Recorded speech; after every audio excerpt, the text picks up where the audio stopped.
Sebelum kita memulai diskusi kita pada sore hari ini, saya akan terlebih dahulu untuk menjelaskan profil Bapak ya. Baik, Mbak.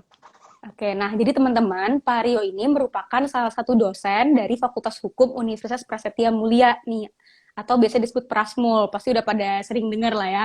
Pak Rio ini memulai pendidikan S1-nya di Universitas Atmajaya Yogyakarta, dilanjutkan dengan memperoleh gelar Magister Humaniora dari universitas yang sama. Setelah itu, Pak Rio juga melanjutkan pendidikan di Magister Kenotariatan di Universitas Gadjah Mada Yogyakarta. Setelah itu, Pak Rio juga memperoleh gelar Doktor Ilmu Hukumnya dari Universitas Katolik Parahyangan Bandung pada tahun 2012. Nah, Pak Rio juga aktif dalam membuat berbagai macam karya ilmiah, salah satunya buku-buku dan artikel-artikel yang juga udah dimuat ya Pak di websitenya Hukum Online. Betul, langganan Mbak saya. Wah, bagus Pak, menginspirasi sekali. Iya. Baik. Oh ya, untuk teman-teman, sebelum diskusi sore hari ini dimulai, aku pengen ingetin lagi nih, apabila teman-teman ada pertanyaan, bisa langsung menghubungi kita atau mengajukan pertanyaan di kolom question box di samping kolom komen ya teman-teman, agar tidak tertumpuk dengan komen-komen teman-teman lainnya. Oke Pak, mungkin kita bisa langsung aja masuk ke pertanyaan pertama ya Pak. Baik, silakan, Mbak. Baik, Pak. Jadi, kan seperti yang kita ketahui, Pak, pandemi itu ternyata yang tadinya kita pikir akan sebulan, 2 bulan, ternyata setahun, Pak, tanpa kita sadari.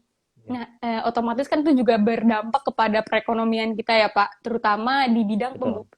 perusahaan pembiayaan, di mana mereka harus melakukan restrukturisasi maupun rescheduling. Nah, bagaimana tanggapan Bapak atas hal tersebut?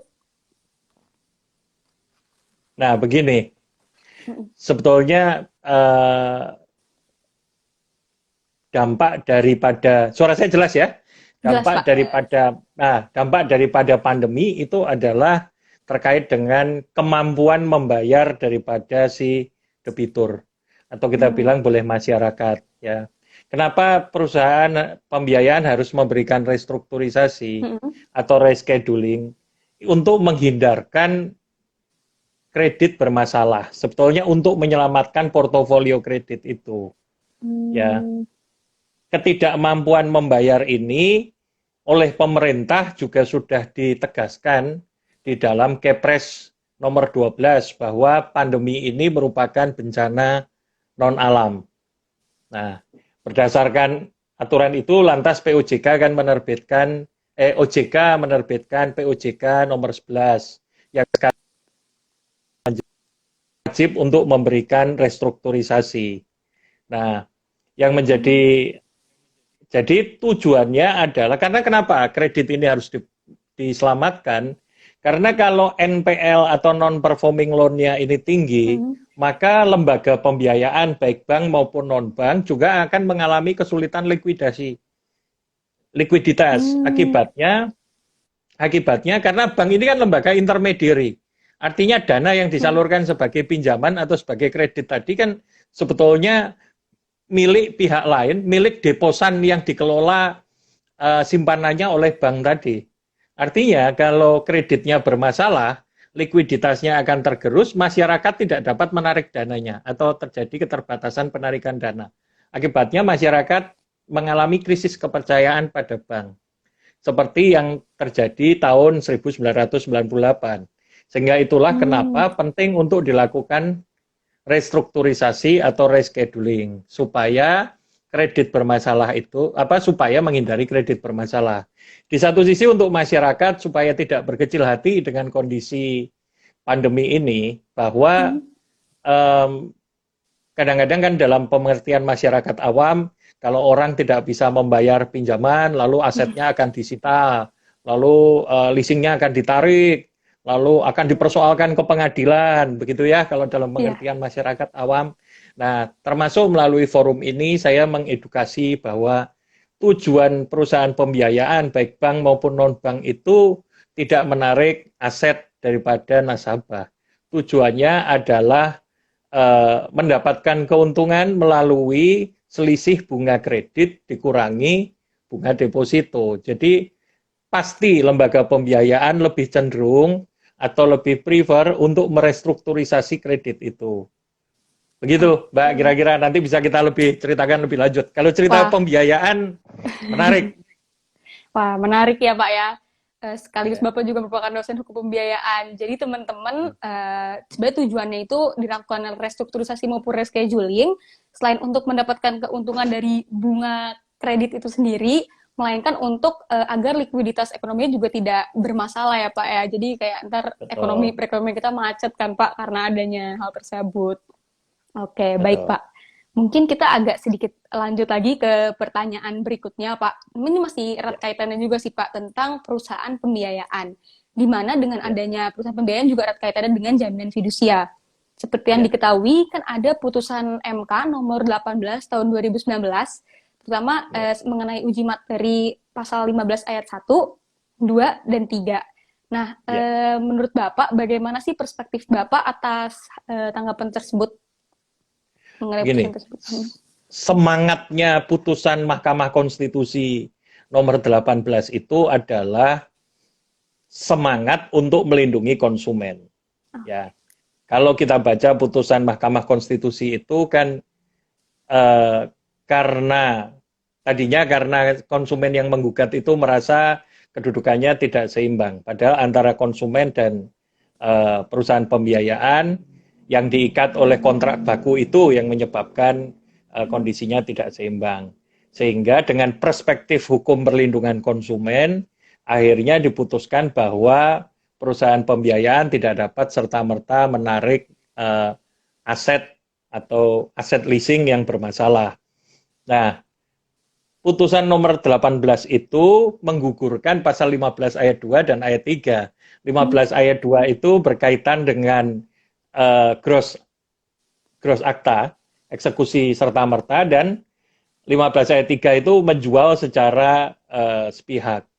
Nah, jadi dalam konteks ini bisa menimpa, jika tidak disiasati oleh perusahaan pembiayaan, ini akan berpotensi justru menimbulkan NPL atau non-performing loan dari perusahaan pembiayaannya tinggi. Karena apa? Ini akan berkaitan juga dengan recovery. Sebetulnya kan menarik aset itu bagian dari recovery kredit bermasalah. Nah, karena posisi perusahaan pembiayaan lebih sulit untuk menarik aset, dengan kata lain konsumen kedudukannya lebih kuat, maka perusahaan pembiayaan jika tidak secara prudent memberikan pembiayaan, maka ancaman NPL-nya akan tinggi. Tapi sisi positifnya, dengan putusan ini perusahaan pembiayaan akan betul-betul lebih prudent, lebih berhati-hati untuk memberikan kredit yang layak atau kredit yang pantas untuk diberikan, sehingga versi karakter di dalam kredit itu betul-betul diperhatikan. Nah, tapi begini, secara dalam beberapa webinar dan dalam beberapa interview saya sampaikan, perusahaan pembiayaan tidak perlu berkecil hati. Sekarang sekuensnya dibalik saja. Pada saat sebelum apa namanya pembiayaan dicairkan, si nasabahnya atau si peminjam, si debitur tinggal membuat surat pernyataan yang menyatakan apabila terjadi tunggakan selama 3 kali dan sudah diperingatkan, maka ia bersedia ditarik secara sukarela oleh si ia bersedia ditarik dan memberikan secara sukarela. Jadi dengan demikian kan sebetulnya bisa disiasati. Orang rata-rata kalau mau leasing sepeda motor, leasing mobil, sebelum terjadi bedep itu kan, apalagi pada saat masih aplikasi kan semuanya ditanda tangan juga. Nah, ini sekaligus juga untuk cover bagi perusahaan asuransi. Jadi dengan demikian ketika terjadi penarikan tanpa melalui putusan pengadilan, perusahaan leasing itu atau perusahaan pembiayaan itu tidak dipersalahkan kemudian. Jadi sebetulnya putusan MK nomor 18 itu ada loophole-nya gitu. Oke. Oke, oke teman-teman. Berarti seperti tadi yang udah diketahui dan udah disebutkan juga oleh Pak Rio, bahwa dengan adanya putusan MK tersebut, walaupun terjadi loophole di dalam itu, tetapi sisi positifnya di mana perusahaan pembiayaan itu juga dapat berhati-hati dalam memberikan kredit kepada debitur ya Pak ya. Betul. Jadi, oke Pak, ini menarik banget sih bahasannya. Sekarang saya juga jadi agak sedikit kepo juga masih tentang pembiayaan juga Pak. Kan kalau Ya, misalkan di putusan MK itu juga sudah yang tadi Bapak sebutkan juga mereduksi adanya kekuatan gross eksekusi ya Pak ya. ya, Dan itu terdapat syarat-syarat tertentu. Nah, syarat-syarat apa ya. saja sih Pak yang dibutuhkan selain mungkin tadi surat pernyataan ya Pak? Berarti itu apakah itu masuk ke dalam syaratnya apa Pak? Begini, kalau pasal 15 ayat 2 dan Hmm. 15 ayat 3 itu kan dengan sertifikat fidusia, Hmm. maka si kreditur bisa mengeksekusi benda jaminan apabila terjadi wan prestasi. Selain mengeksekusi di 15 ayat 3-nya juga diterangkan bisa menjual Hmm. sebagai bentuk pemulihan. Sebetulnya kalau Oke. kita bicara benda jaminan, konstruksinya kan utang piutang. Betul, Karena betul. konstruksinya utang piutang karena apa namanya yang satu berhutang, Hmm. lantas jaminan ini kan bisa dieksekusi bisa tidak. Jadi sertifikat fidusia ini Hmm. gunanya apabila terjadi wan prestasi, Hmm. angsuran hutangnya tidak dibayar, maka dia bisa sewaktu-waktu tanpa putusan pengadilan. Nah, undang-undang fidusia itu bentuk lex spesialis dari KUH Perdata. Hmm. Karena tadinya di KUH Perdata di pasal 1266 1267 itu disebutkan pembatalan perjanjian, pemutusan perjanjian beserta segala konsekuensinya harus melalui pengadilan. Lalu pada tahun 1909 Undang-Undang Fidusia kan tahun 99 pada waktu itu krisis ekonomi. Loh, Hmm. kalau melalui pengadilan kan berarti prosesnya panjang dan berjenjang.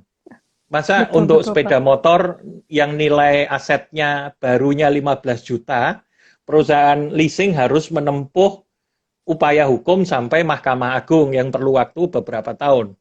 Sehingga untuk lebih efektif dan pada waktu itu merecovery perekonomian sekaligus memberi jaminan hukum bagi si apa namanya perusahaan Hmm. pembiayaan, Hmm. maka diterbitkan fidusia, jaminan Hmm. fidusia.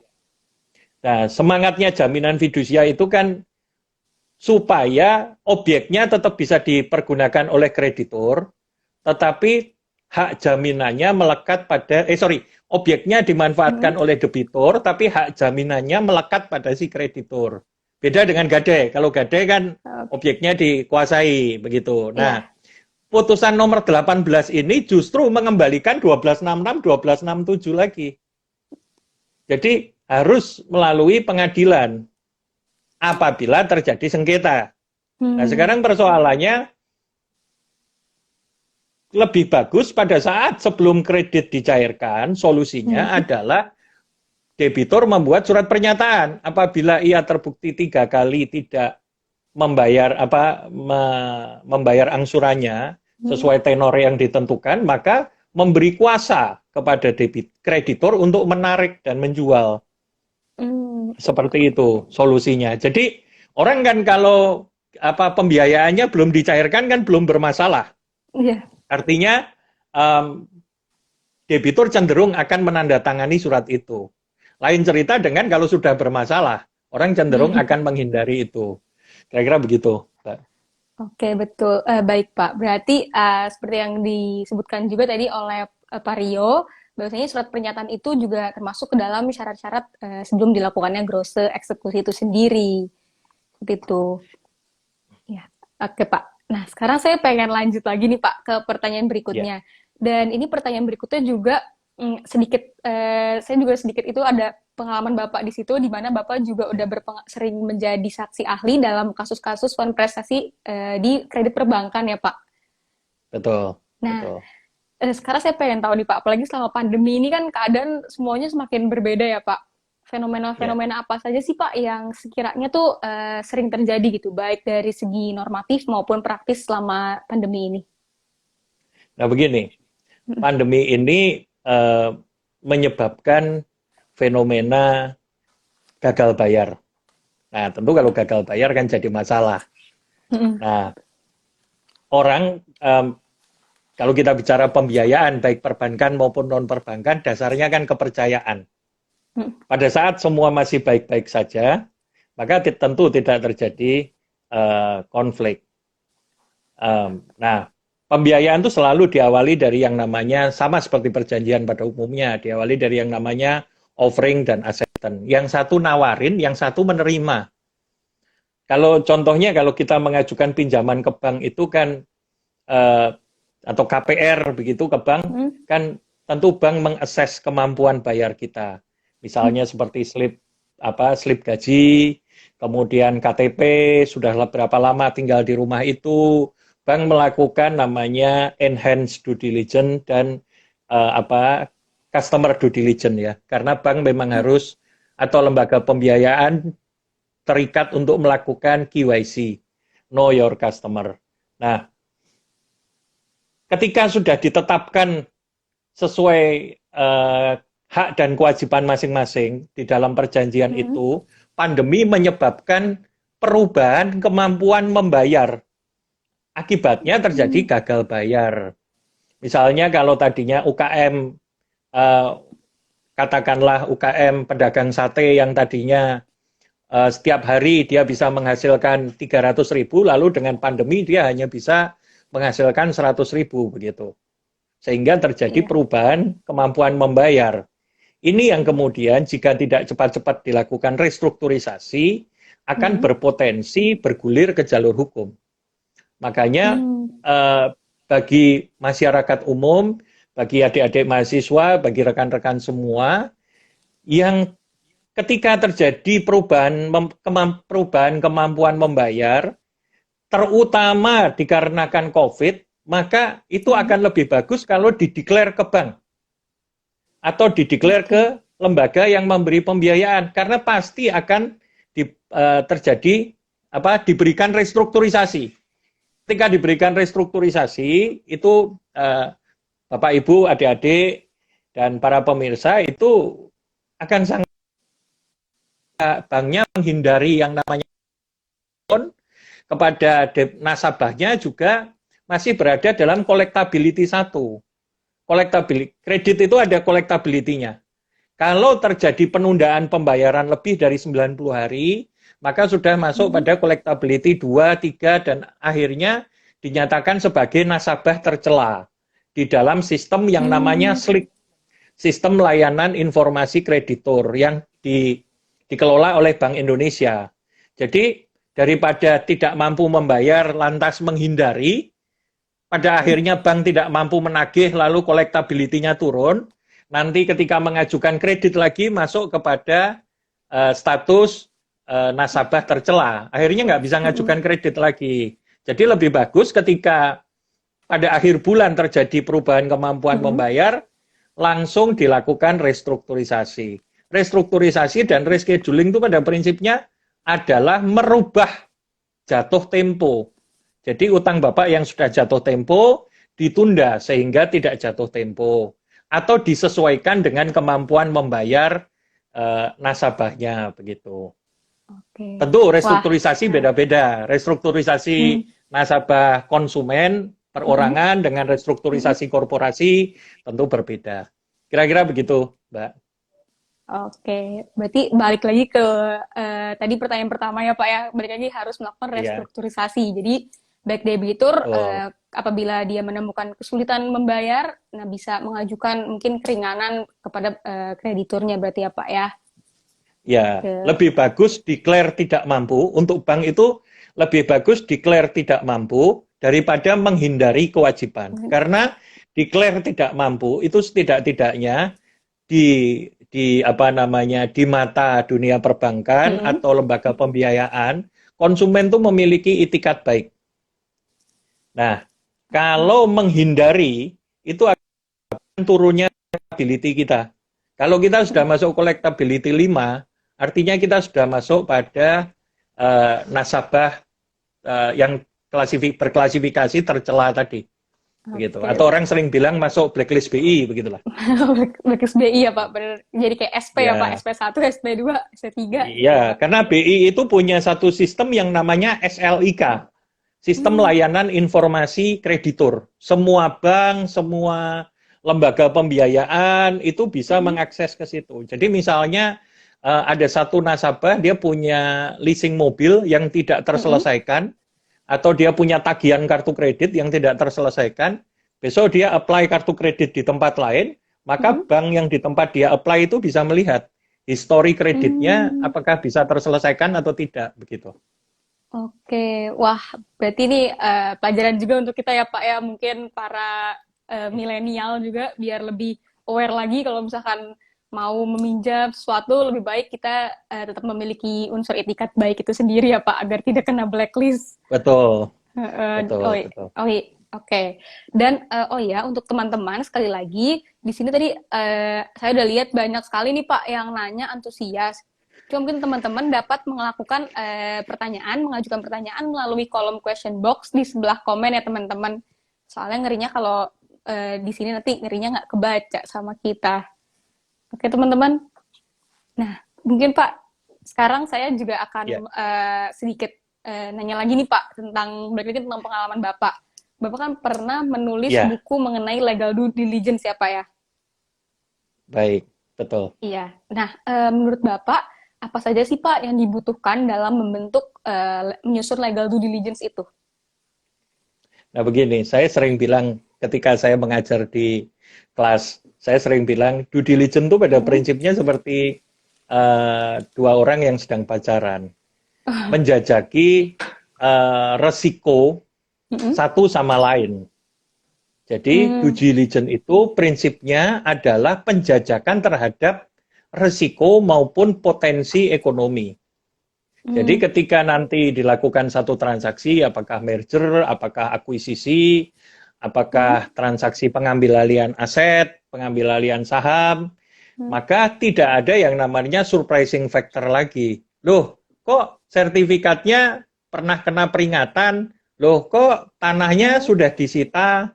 Loh, kok ternyata tambangnya masuk ke kawasan hutan? Nah, dalam bahasa sederhana saya selalu menjelaskan, loh kok, nah itu ada namanya surprising factor gitu ya. Jadi ketika transaksi dilakukan, para pihak itu sudah aware tentang objeknya transaksi. Jadi memang dalam due diligence, para pihak itu harus membuka diri, membuka data, supaya menghindari apa yang namanya cacat tersembunyi. Justru ketika para pihak menutupi data, maka akan potensial timbul persoalan di kemudian hari, klaim terhadap cacat tersembunyi. Saya tidak tahu ada surat pembekuan aset dari instansi X. Saya tidak tahu loh tanahnya ini sudah ditetapkan sebagai kawasan yang diserahkan sebagai nanti untuk jalan tol. Saya masih bayar sesuai tanah perkebunan misalnya. Nah, itu yang pertama. Tujuannya yang kedua adalah secara komersial dengan segala resiko atau kondisi yang melekat pada aset itu, para pihak akan mengkonversi terhadap nilai komersial aset itu. Tentu kan kalau saya beli rumah mbaknya dengan kondisi pagar yang masih baik dan genteng yang tidak bocor, harganya berbeda dengan kondisi genteng bocor dan pagar rusak kan. Betul Pak. Itu contohnya gitu ya. Lalu yang ketiga, untuk para mahasiswa dan para lawyer, due diligence itu tujuannya berguna untuk menentukan klausula di perjanjian selanjutnya seperti di PPDB-nya, perjanjian pengikatan jual beli atau condition sales and purchase agreement atau sales and purchase dalam hukum itu namanya condition precedent, prasyarat perjanjian, dan condition subsequent. Nah, di dalam due diligence itu misalnya, saya sudah setuju mengakuisisi satu aset, tapi pengurusan izinnya belum selesai nih. Gimana? Oh ya, condition precedent-nya yang wajib dipenuhi sebelum transaksi, berarti izinnya harus diselesaikan dulu. Oke, kita sekarang membuat CSPA, tapi di CSPA itu disebutkan ini akan dikonversi menjadi jual beli aset jika izin ini sudah selesai pengurusannya. Nah, maka saya sering memberi contoh pada adik-adik mahasiswa bahwa lulus kuliah itu condition precedent, prasyarat. Baru nanti bicara soal menikah. Sekarang pacaran dulu nggak apa-apa. Tapi lulus kuliah itu namanya condition precedent. Nah, Presiden. di dalam uji tuntas itu ada namanya juga condition subsequent. Condition subsequent itu adalah kondisi yang bisa dipenuhi bersamaan dengan berlangsungnya transaksi. Misalnya seperti nanti klaim misalnya rep and warranties. Jika suatu saat terdapat kekurangan pembayaran pajak, maka pihak penjual akan bertanggung jawab terhadap kekurangan pembayaran pajak sebelum terjadinya akuisisi. Atau misalnya tadi, kalau transaksi aset ditemukan ada kerusakan yang sifatnya minor dan memerlukan waktu ya, misalnya transaksi pabrik begitu, kalau pembetulannya atau rehabnya pabrik perlu waktu, maka transaksi dilakukan, tapi pembetulan boilernya misalnya perlu waktu 6 bulan begitu. Maka ya nggak apa-apa, transaksi dilakukan, diberikan garansi, makanya itu perlu klausula rep and warranties tadi, bahwa dalam 6 bulan setelah transaksi boiler tadi selesai diperbaiki. Kalau saya dalam bahasa sederhana di kelas selalu bilang, kalau lulus sarjana itu namanya condition precedent, harus dipenuhi sebelum menikah. Tapi kalau punya rumah itu condition subsequent, dijanjikan dulu. Baru nanti dipenuhi. Nanti ya Dek, setelah 5 tahun menikah kita punya rumah misalnya. Kira-kira begitu dalam bahasa sederhananya menjelaskan. Betul. Nah, oke, berarti teman-teman di sini yang udah hadir pada sore hari ini bisa banget dicatat, jangan lupa dicatat karena materi ini berguna juga ya Pak untuk kedepannya kan, dikala teman-teman di sini mungkin kedepannya akan menjadi praktisi hukum gitu. Yaitu legal due diligence berarti adalah penjajakan resiko dan bertujuan untuk menghindari cacat tersembunyi itu tadi ya Pak ya. Betul. Nah, di dalam legal due diligence itu secara teknis itu ada 4 bagian besar yang diperiksa. Pertama adalah akta. Akta itu untuk melihat struktur kepemilikan dan struktur permodalan. Nah, ini menentukan banyak hal. Misalnya, kepada siapa pihak yang berwenang untuk transaksi. Misalnya, kalau pihaknya terikat perjanjian nikah dengan tidak terikat perjanjian nikah, tentu berbeda kepemilikannya. Pihaknya pernah bercerai atau tidak pernah bercerai, itu berbeda kepemilikannya. Kalau kepemilikannya PT, maka harus dicari apakah takeover ini masih dalam batas yang diizinkan dalam daftar negatif investasi. Karena kan ada bidang-bidang usaha tertentu yang kepemilikannya diatur maksimalnya. Terutama kalau perusahaan asing. Ya. Jadi melihat akta perseroan itu atau akta daripada entitas itu tujuannya 2. Melihat siapa pihak yang berwenang sebenarnya, dan yang kedua melihat struktur permodalannya. Melihat juga apakah PT yang mau kita take over ini punya utang atau punya piutang atau berapa permodalannya dia. Melihat modal dasar, semua kan dicantumkan di situ. Sehingga akta ini harus dilihat secara runut. Lalu yang kedua, yang harus dilihat apabila ini take over, baik take over aset, atau merger, atau corporate action apapun, yang harus diperiksa adalah perizinan.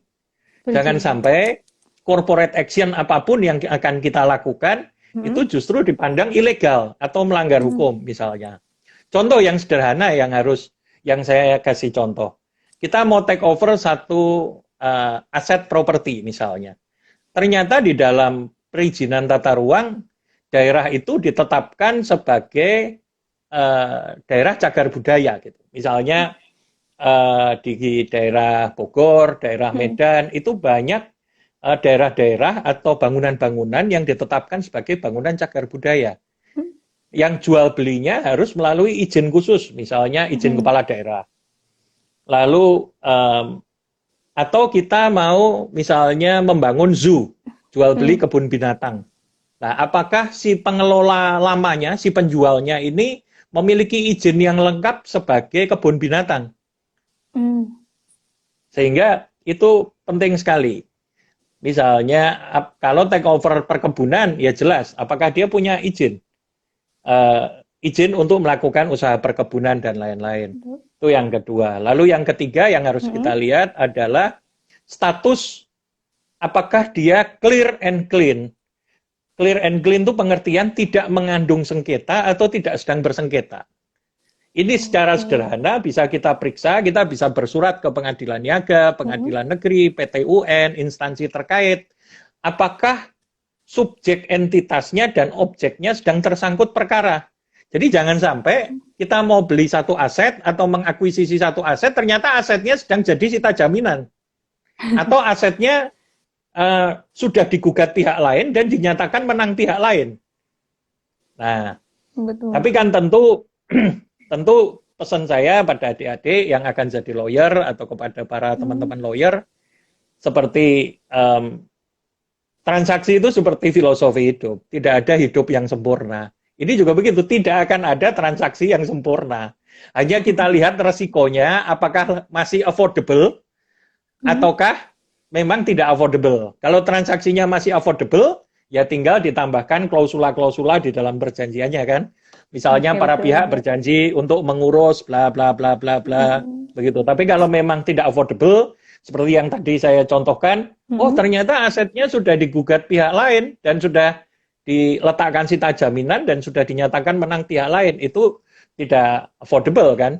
Karena bagaimana mungkin barang yang dalam sita jaminan bisa dialihkan. Tapi kalau misalnya ditemukan, oh ada gugatan apa? Oh ternyata dalam bisnisnya itu ada satu karyawan yang menggugat PHK.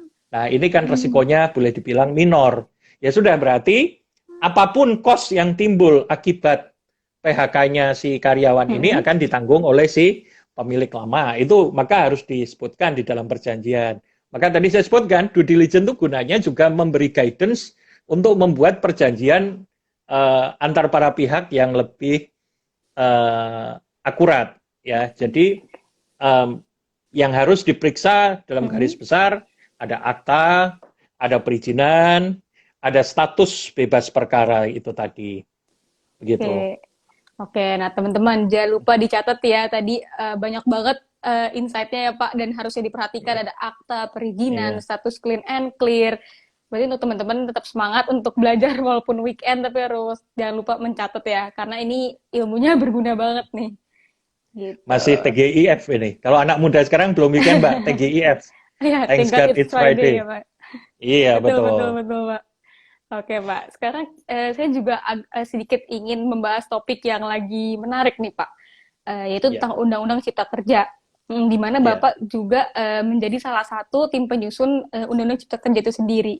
Nah, lalu Pak, mungkin bisa dijelaskan nggak sih Pak, apa sih yang menjadi substansi atau menjadi fokusnya Bapak dalam menyusun Undang-Undang Cipta Kerja itu? Begini, fokus daripada, kebetulan saya banyak berkecimpung di dalam klaster kemudahan berusaha. Ya, karena pada waktu itu timnya dibagi. Ada tim kemudahan berusaha, ada tim lingkungan, kemudian ada 11 klaster begitu ya.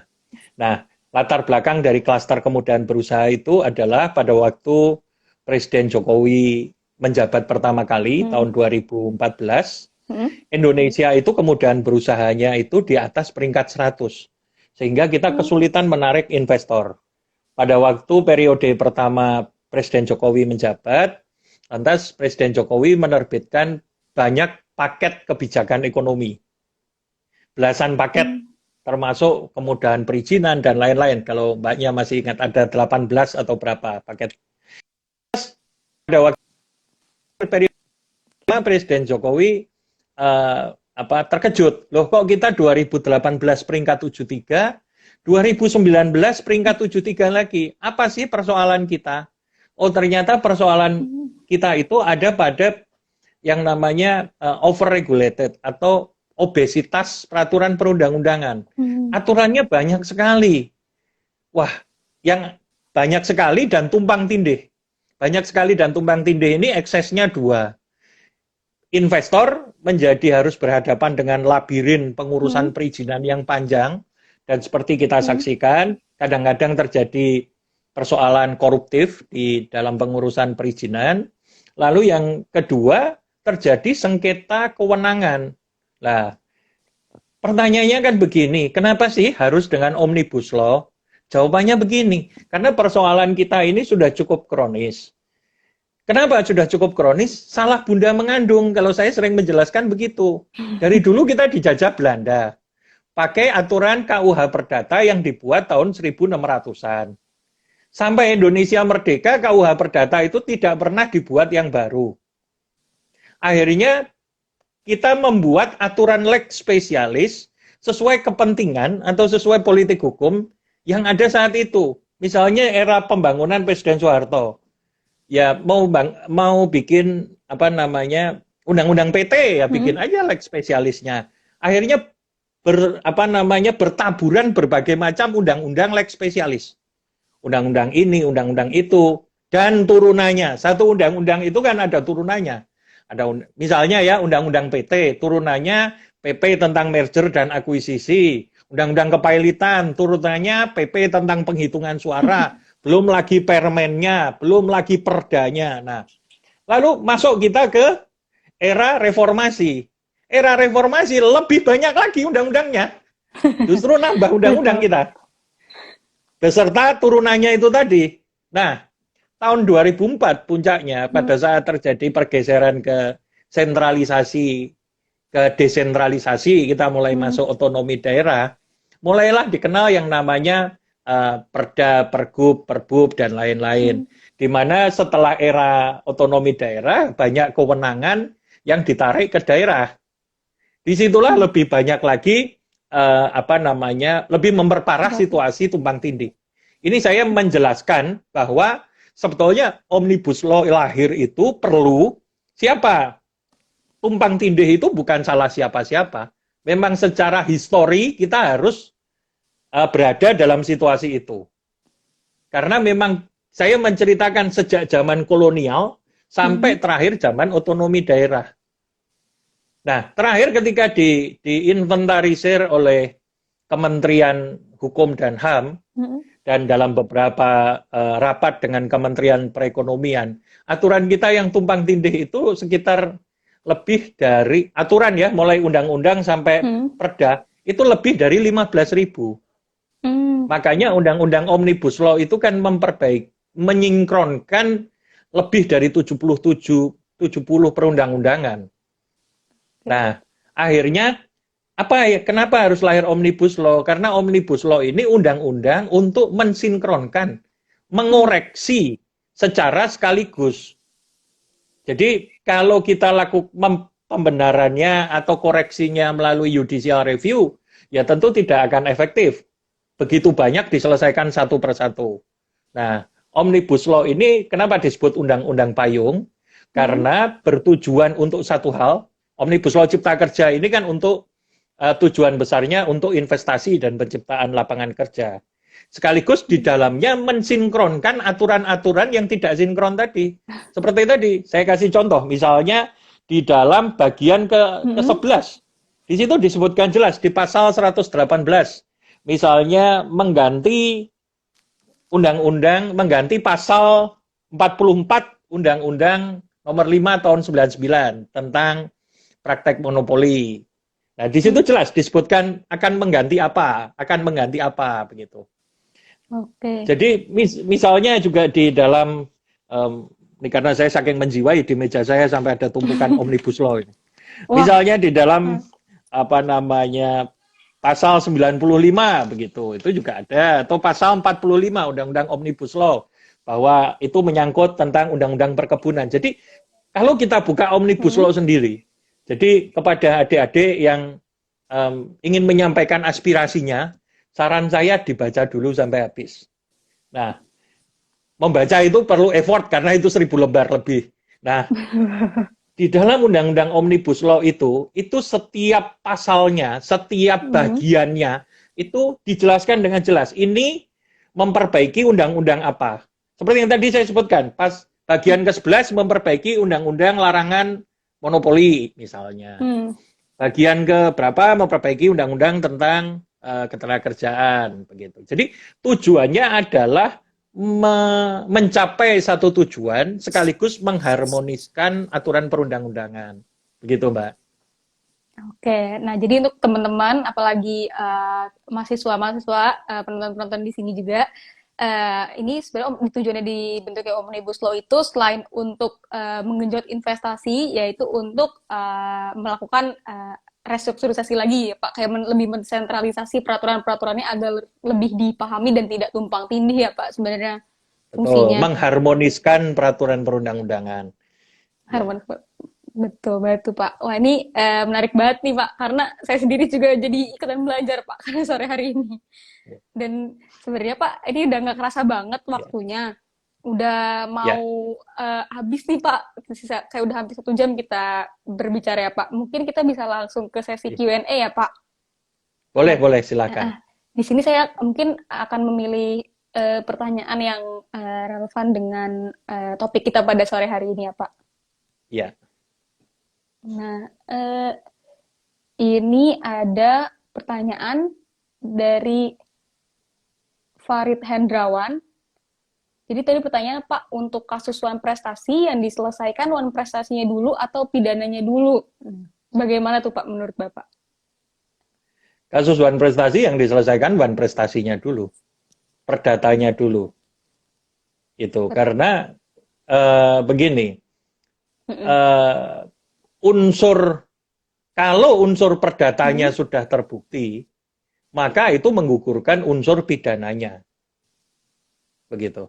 Sama dengan begini, kalau dalam kasus penyerobotan tanah dan sengketa Mm-mm. tanah, yang mana yang lebih diselesaikan? Itu ada eh, surat edaran Kapolri atau Mm-mm. peraturan Kapolri yang menyatakan dalam hal perkara pidana dan perkara perdata itu terjadi, maka perkara pidana itu harus menunggu harus menunggu proses Mm-mm. penyelesaian secara perdatanya dulu, begitu. Oke, jadi perdatanya dulu ya. Itu mungkin tadi jawabannya sudah Ya, terjawab ya, Farid. Lalu ini mungkin ada satu pertanyaan lagi nih Pak. Dan ini merupakan ya, pertanyaan terakhir ya Pak. Ini boleh. menarik juga. Sejauh mana kekuatan hukum MOU untuk digugat di pengadilan? Apa hanya bisa diproses melalui arbitrase? Ini pertanyaan dari Fahri.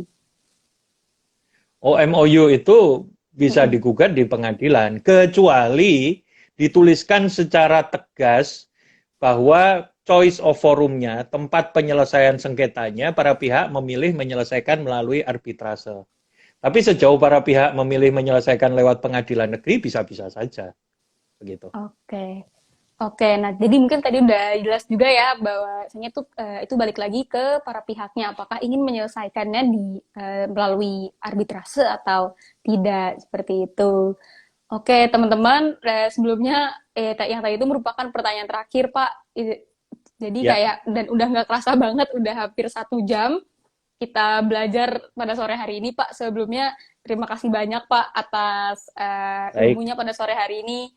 Terima kasih juga untuk teman-teman yang udah setia juga menonton kita dari awal sampai akhir. Semoga teman-teman mendapatkan ilmu pada sore hari ini. Nah, Oh, oke lumayan, teman, 200 lebih. ya loh Pak, hari ini ramai sekali Pak. Terima kasih Ya, teman-teman. 200. Ya, terima kasih 200 lebih. Ya. Ya, Dan oh ya Pak, mungkin Pak sebelum kita ya, akhiri juga nih Pak ya, diskusi pada sore hari ini, ada apakah ya. Bapak punya pesan-pesan untuk teman-teman di luar sana Pak? Oh, begini. Saran saya kepada adik, terutama kepada adik-adik mahasiswa, Hmm? bahwa untuk menjadi sarjana hukum itu harus rajin membaca. Karena argumentasi kita itu yang membedakan sarjana, argumentasi kita itu Hmm? akan berbobot kalau didasarkan pada literatur dan perundang-undangan yang valid. Kalau kita hanya asal berargumen, maka argumentasi kita itu tidak akan berbobot. Itu yang pertama. Lalu pesan saya kepada masyarakat umum adalah begini, lebih seperti tadi saya ulangi, lebih baik ketika terjadi ketidakmampuan Hmm? pembayaran, karena topiknya pembiayaan di masa pandemi ya, maka lebih Betul. baik dilakukan restrukturisasi. Restrukturisasi itu adalah hal yang biasa dan hal yang wajar. Restrukturisasi itu bukan hal yang aib. Itu biasa dilakukan. Restrukturisasi itu hanya menyesuaikan kemampuan menyelesaikan kewajiban. Tapi semangat menyelesaikan kewajibannya tetap ada. Dibanding menghindari kewajiban itu. Nah, kira-kira pesan saya kepada masyarakat itu. Oke, jadi pesannya tadi berguna banget untuk teman-teman di luar sana yang masih menjadi mahasiswa, bahwa kalau kita sebagai mahasiswa hukum jangan lupa untuk terus membaca, karena membaca adalah jendela dunia Pak ya, seperti dan itu juga Betul. bakal memperkaya wawasan kita juga. Dan begitu Kalau pula boleh dengan tambahkan, ya, kalau boleh boleh Pak, nambahkan boleh. sedikit, adik-adik mahasiswa itu harus banyak baca hukum online. Hukum online itu bagus untuk melatih legal reasoning. Ini saya bantu iklan nih Mbak. Karena di hukum online kalau adik-adik baca, itu selalu ada dasar teori, selalu ada dasar perundang-undangan, baru kesimpulan. Jadi itu akan sangat berbobot ketimbang kita langsung menyimpulkan sesuatu tanpa tahu aturannya dan teorinya. Jadi jangan lupa baca hukum online. Oke, wah terima kasih banyak ya Pak. Ya, Dan untuk teman-teman sekali lagi yang tadi mungkin kampusnya belum menjadi bagian dari University Solution Hukum Online, bisa banget untuk menghubungi DM kita, dan tenang aja, akan kami balas dan akan kami berikan harga khusus apabila teman-teman tertarik untuk berpartisipasi menjadi mitra hukum online University Solution. Oke Pak, berarti dengan demikian telah berakhirnya diskusi pada sore hari ini Pak. Sekali lagi terima kasih banyak Pak. baik. Baik, terima kasih. Semoga kita bisa bertemu lagi ya Pak di lain kesempatan. Baik, baik. Terima Baik. kasih Mbak Kalda, terima kasih semuanya.